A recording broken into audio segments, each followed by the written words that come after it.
Olá, tudo bem com você? Que a graça e a paz de nosso Jesus esteja em sua vida.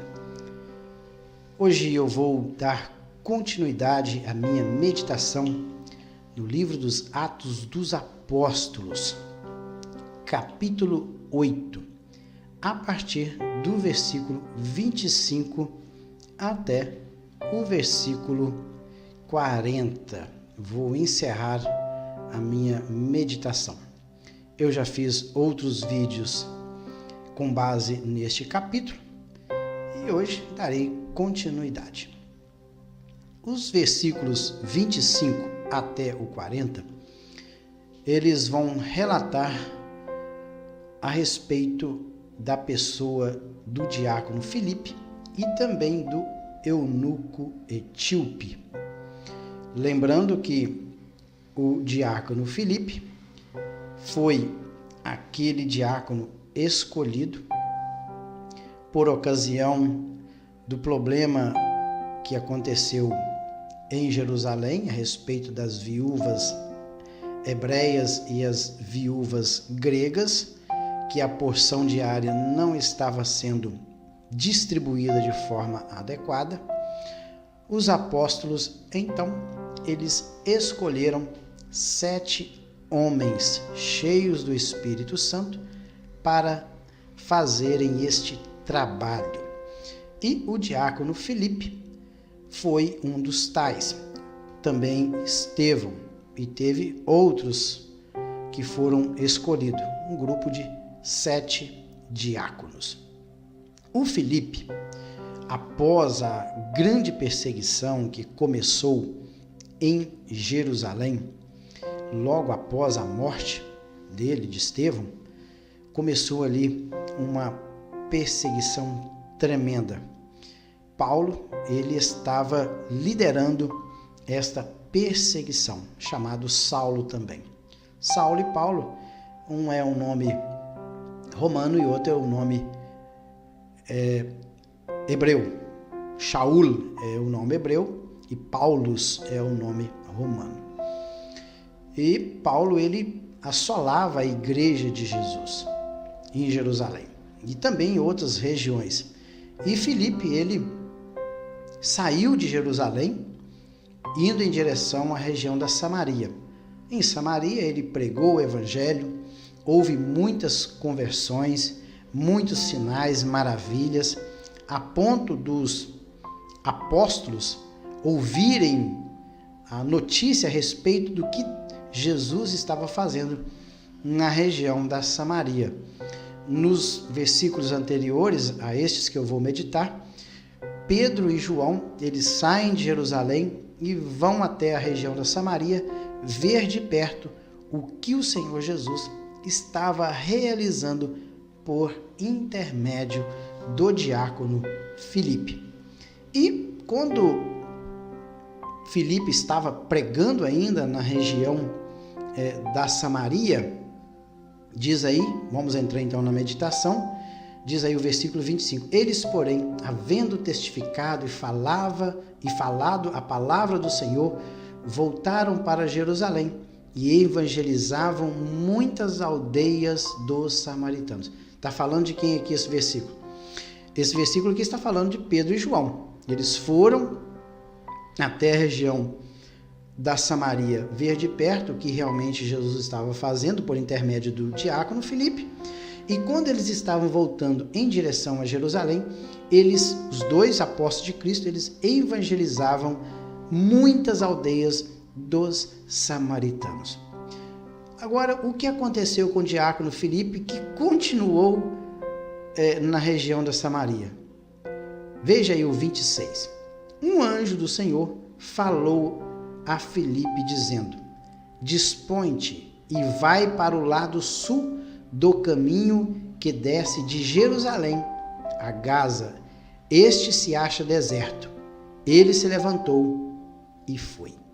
Então, quando o trabalho estava indo muito bem na região da Samaria, pessoas estavam se convertendo, pessoas estavam vendo sinais e maravilhas, a ponto do próprio Simão, o mágico, ele ter abraçado a fé e ter sido batizado, e muitas pessoas ali se agregaram a Cristo. Quando tudo isso estava acontecendo, um anjo agora aparece a Filipe e fala para Filipe: dispõe-te. A palavra dispõe-te em grego é anisteme. Anisteme é ergue-te, levante-se, levante-se. Ou seja, levante-se, dispõe-te e vai para onde? Para o lado do sul, no caminho que desce de Jerusalém a Gaza. Então, veja que Filipe ele estava na região da Samaria. Samaria ficava entre a Judéia e a Galileia, ao norte. E o anjo do Senhor aparece para Filipe e fala para ele: sai daí da região da Samaria e vai para a região sul de Jerusalém. Essa estrada, ela saía de Jerusalém e descia em direção à região de Gaza, a faixa de Gaza que até hoje lá é habitada pelos palestinos, na época, os filisteus. E este caminho, ele saía de Jerusalém, indo em direção à região de Gaza.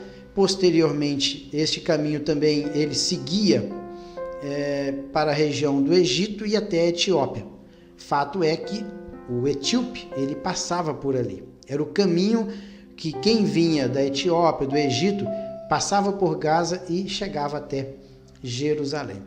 E o Senhor, através do anjo, que nós não sabemos, até que está no singular, não é os anjos, é o anjo do Senhor, e nós não sabemos que anjo é este. Será o próprio Senhor Jesus? Será um porta-voz, um embaixador do próprio Deus? Nós não sabemos. No Antigo Testamento tem muito essa designação de anjo do Senhor, até porque no original grego é angelos. Angelos é mensageiro, o embaixador, alguém que é enviado, um mensageiro de Deus. Então aí é o angelos do Senhor. Angelos, que é a palavra grega é kurios. Angelos kurios, esse anjo do Senhor, o embaixador do Senhor, ele fala para Filipe. E interessante que também, de imediato, este anjo, ele não diz qual que era o objetivo de Filipe ao chegar na região deserta. Olha, desce de Jerusalém a Gaza. Este se acha deserto. Ele levantou e foi. Interessante que Deus, ele age em nossas vidas em determinados momentos que a gente não entende, mas depois, no futuro, é que realmente nós vamos entender qual era o propósito do nosso chamado de Deus nas nossas vidas. Qual era o intuito daquele chamado específico? E Deus aqui ele faz um chamado para Filipe. Filipe sai e vai para o lado sul e o caminho está deserto. Filipe diz aqui que não questionou o Senhor, mas se está deserto, para que eu vou lá? O trabalho aqui em Samaria não está indo muito bem? Aqui está cheio de samaritanos que estão sedentos, querendo ouvir o evangelho de Jesus. Está indo muito bem o evangelho aqui. Por que agora eu tenho que sair de Samaria e ir para um lugar deserto? Filipe, ele não questionou a ordem do Senhor. Não, ele simplesmente levantou e foi-se. O servo do Senhor deve agir desta forma. Não questionar os desígnios que o próprio Eterno tem para nós. Nós devemos obedecer, porque nós sabemos que todas as coisas, ainda que momentaneamente parece sem objetivo, não estão muito claros para nós, mas todas as coisas cooperam para o bem daqueles que amam ao Senhor, porque o Senhor tem o melhor para nós, ainda que a circunstância naquele momento parece que não é nada boa, mas no futuro próximo o Senhor vai nos clarear, vai nos iluminar e que nós possamos, quando isso acontecer, entender que realmente aquele chamado específico de Deus tinha um propósito. E aqui, nesse exato momento, talvez Filipe ele não tenha entendido o chamado de Deus. Olha, vai para um lugar deserto. E ele levantou e foi. Quando ele chegou lá, ele ficou aguardando. Era uma ordem do Senhor. E quando Deus chama, ele chama com um propósito específico. 27 aí. Eis que um etíope, eunuco, alto oficial de Candace, rainha dos etíopes, o qual era superintendente de todo o seu tesouro, que viera adorar em Jerusalém. Este eunuco, ele era diz aqui que é um alto oficial, ele, vamos dizer, ele era um tesoureiro, ele que era o cuidador dos bens, dos tesouros de Candace. Candace, lembrando que Candace não é o nome da rainha dos etíopes. Candace era o nome da dinastia das mulheres que subiam ao trono dos etíopes. Candace é o nome dessa dinastia. Pode ver que está aí. Candace, a palavra grega é Kandake, que é príncipe dos servos, rainha de Etiópia, mencionada em Atos que eu acabei de ler. Não era propriamente o nome de um indivíduo, mas de uma dinastia de reis, não reis, mas rainhas, porque aí é rainha dos etíopes. E esse cidadão, ele era um homem de confiança desta rainha, a ponto dele ser constituído o tesoureiro de todos os seus bens. E mesmo este homem tendo este cargo de confiança, ele veio de um lugar tão distante. A Etiópia estava um pouquinho abaixo do Egito. Talvez não como é hoje, ali no chifre da África, mas estava um pouquinho acima, pouco abaixo do Egito. E ele saiu deste lugar e foi a Jerusalém adorar a Deus. Este homem, ele era um prosélito judeu. Ele tinha se convertido ao judaísmo e ele veio a Jerusalém para adorar a Deus, porque os judeus eles comemoravam 7 festas, e essas sete festas elas eram distribuídas ao longo do ano. Então, 3 vezes ao ano, os judeus ou os prosélitos eles vinham até Jerusalém para adorar ao Senhor. Era Páscoa, Pentecoste e o dia da expiação. E 28 diz o seguinte: estava de volta, então ele tinha ido a Jerusalém, estava voltando para o seu país e assentado no seu carro, na sua carruagem provavelmente, vinha lendo o profeta Isaías. Ele estava lendo o rolo do profeta Isaías. Veja como Deus trabalha. Então, o Senhor, ele pega Filipe, um diácono, lá de Samaria, leva ele até a região deserta, essa estrada que descia de Jerusalém para Gaza e automaticamente ia para a região do Egito e Etiópia. E nesse exato momento que ele é colocado ali naquele lugar deserto, está vindo quem? O eunuco, lendo o rolo do profeta Isaías. Vamos prosseguir a leitura. Então, disse o Espírito Santo: aproxima-te desse carro e acompanha-o. Correndo Filipe, ouviu ler o profeta Isaías e perguntou: compreendes o que vens lendo? Ele já estava lendo, provavelmente sentado em sua carruagem. Ele saiu de Jerusalém e ele estava lendo o rolo, porque ele já estava na leitura do profeta Isaías.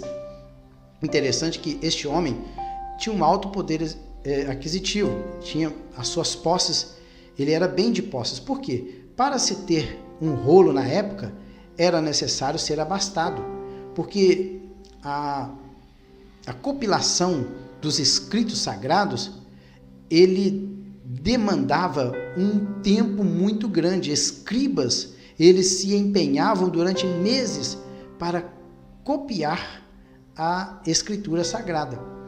E isso era feito o quê? Em pergaminhos. E este homem tinha provavelmente adquirido esse pergaminho, e ele estava lendo justamente no rolo do profeta Isaías. Vamos prosseguindo aí com a leitura. Então ele perguntou: compreende o que você está lendo? Ele respondeu: como poderei entender se alguém não me explicar? E convidou Filipe a subir e a sentar-se junto a ele.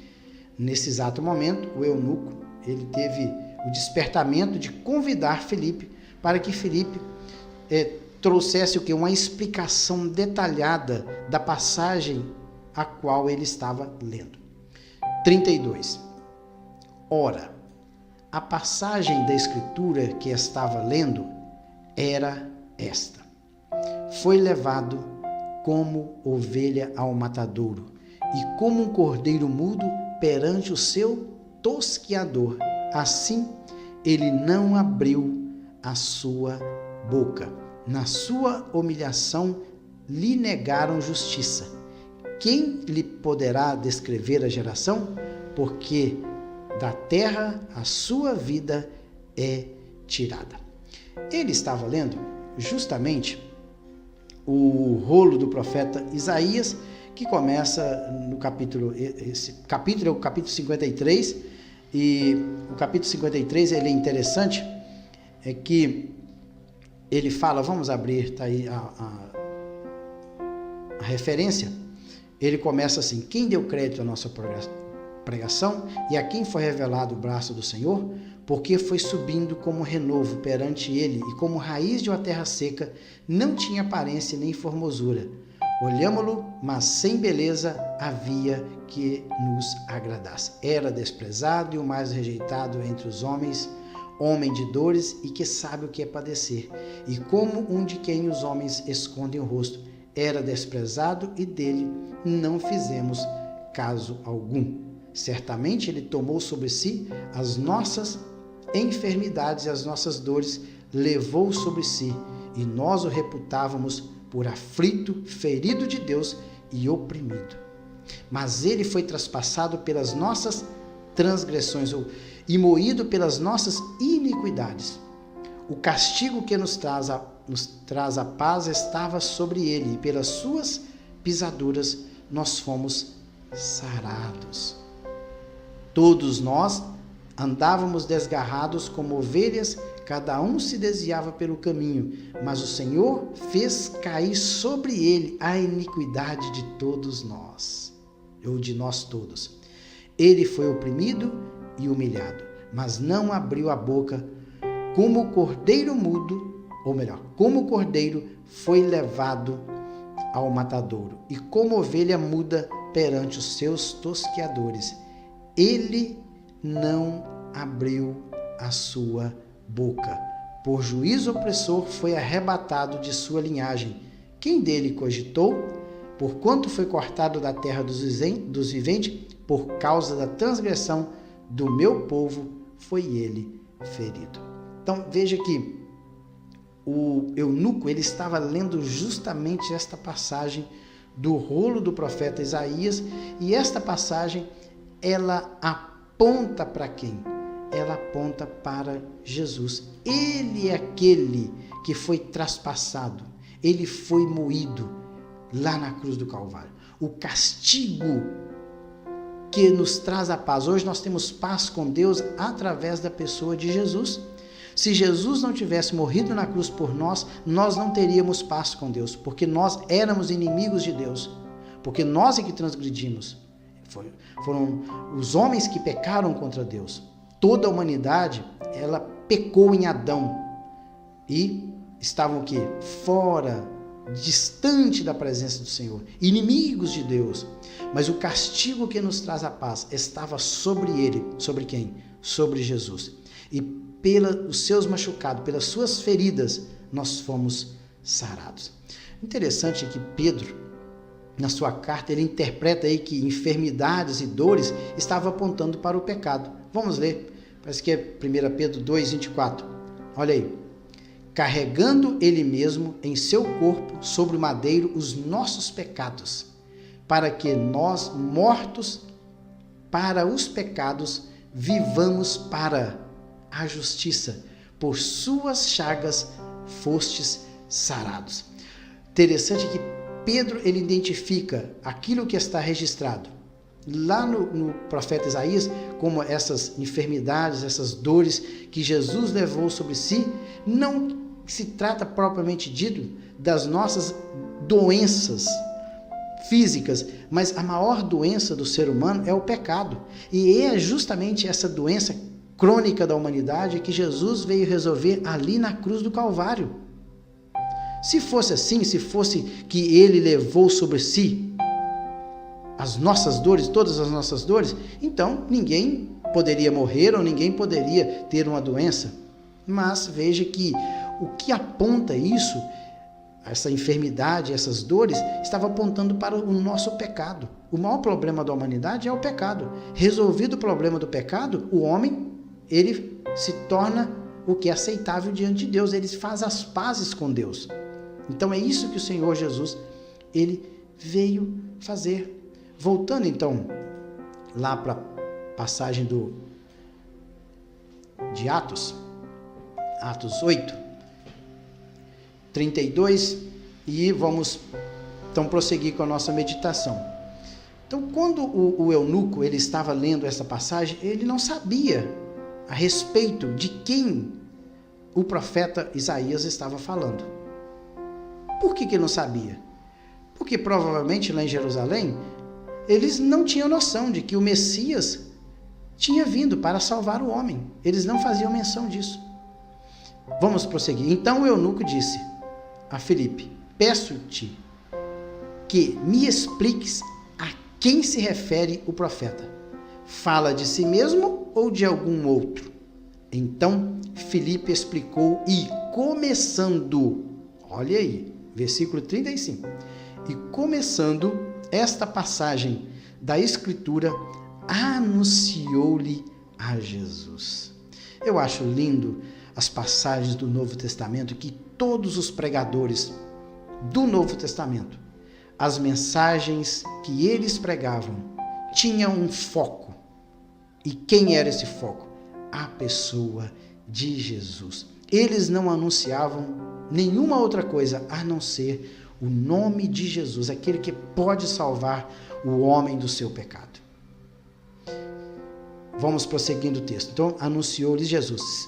Seguindo eles o caminho afora, chegando a certo lugar onde havia água, disse o eunuco: eis aqui água, que impede que eu seja batizado?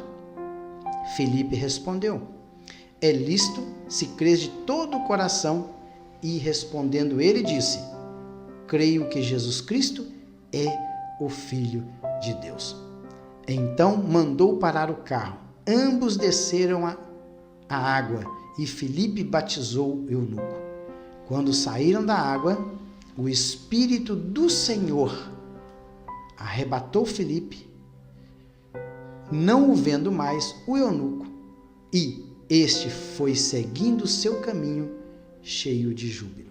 Mas Filipe veio achar-se em Azoto e, passando além, evangelizava todas as cidades até chegar a Cesareia. Então, Filipe, naquele momento, começando por aquela passagem de Isaías, ele anunciou a Jesus. Creio que Filipe, ele expôs desde o início, desde a queda do homem, lá no Jardim do Éden, a promessa de um Redentor, passando por todos os livros do Antigo Testamento, até chegar o profeta Isaías. E o profeta Isaías não falava dele, mas o profeta Isaías, ele falava de Jesus. Inclusive, se nós continuarmos lendo o capítulo 53 do profeta Isaías, bem lá no finalzinho do 53, diz assim: e agradou o Senhor moê-lo, fazendo enfermar. Então foi do agrado do Senhor fazer isto por nós. Porque quando Jesus ele morre na cruz do Calvário, ali, ele satisfaz a justiça divina. Porque todo homem pecador deve morrer. E o que Jesus fez? Ele foi para a cruz, ele morreu em nosso lugar para satisfazer a justiça divina. Deus é santo e é justo. E quem é que cumpriu isso? Foi Jesus. Jesus morreu em nosso lugar e creditou a sua justiça em nossa conta. A nossa conta, o nosso saldo estava devedor, vamos dizer assim. Mas Jesus, após morrer no Calvário, ele credita em nossa conta, ele imputa em nossa conta o quê? A sua justiça. Então nós não somos salvos pela nossa própria justiça, nós somos salvos pela justiça de Cristo, porque Deus agradou moê-lo na cruz do Calvário, satisfazendo assim a sua justiça e creditando a justiça de Cristo em nossa conta, e nós somos salvos. E pode ver que após essa exposição de Jesus, aquele homem, aquele eunuco, ele despertou. E eu creio que Filipe falou tanto que explicou até a respeito do batismo. Como esse homem pediria o batismo? Olha, seguindo eles caminham afora, chegando a um certo lugar onde havia água. Disse o eunuco, foi o eunuco que pediu o batismo. Olha aí, Filipe, tem água aqui. O que impede que eu seja batizado? Filipe disse, olha, é lícito que você creia de todo o coração. E ele disse, eu creio que Jesus Cristo é o Filho de Deus. Naquele momento, houve o quê? Crença por parte do eunuco. Eu creio em Jesus, que ele é o Filho de Deus e que veio nos salvar. Então, naquele exato momento, eles mandam que a carruagem pare e os dois descem e ele é batizado, o eunuco é batizado por Filipe, cumpriu a missão de Filipe. Naquele exato momento ali, diz o versículo 39 que o Espírito do Senhor, ele arrebatou. Pode ver que a palavra grega é arpazô, eu acho que é arpazô, não tem um acento nessa versão minha grega, mas se eu não estou equivocado, é arpazô, a leitura desta palavra grega, que é pegar, levar pela força, agarrar, levar assim rapidamente. Então, foi tão rápido o deslocamento de Filipe para a região de Azoto que creio que o eunuco olhou para um lado e para o outro e já não viu mais ninguém. E ele, não contemplando mais a pessoa de Filipe, ele seguiu o seu caminho, indo em direção à Etiópia. E Filipe foi para onde? Foi para a região de Azoto, que fica ali no litoral do mar Mediterrâneo, subindo em direção à região da Cesareia. E não perdeu tempo. Indo para a região da Cesareia, ele evangelizava todas as cidades que estavam ali no trajeto da sua caminhada. E se nós continuarmos lendo o Atos dos Apóstolos, nós vamos ver lá na frente que Filipe, ele se estabelece em Cesareia, ele provavelmente, não sei se aqui ele era casado, talvez não, mas lá ele já era casado e tinha o quê? Filhas que profetizavam. Mas isso é um assunto para uma futura exposição, já que eu estou ainda no capítulo 8, no futuro próximo eu estarei falando sobre esse fato. Mas que Deus em Cristo abençoe e até o próximo vídeo eu estarei dando prosseguimento aí no capítulo 9 dos Atos dos Apóstolos. Que Deus abençoe e até lá.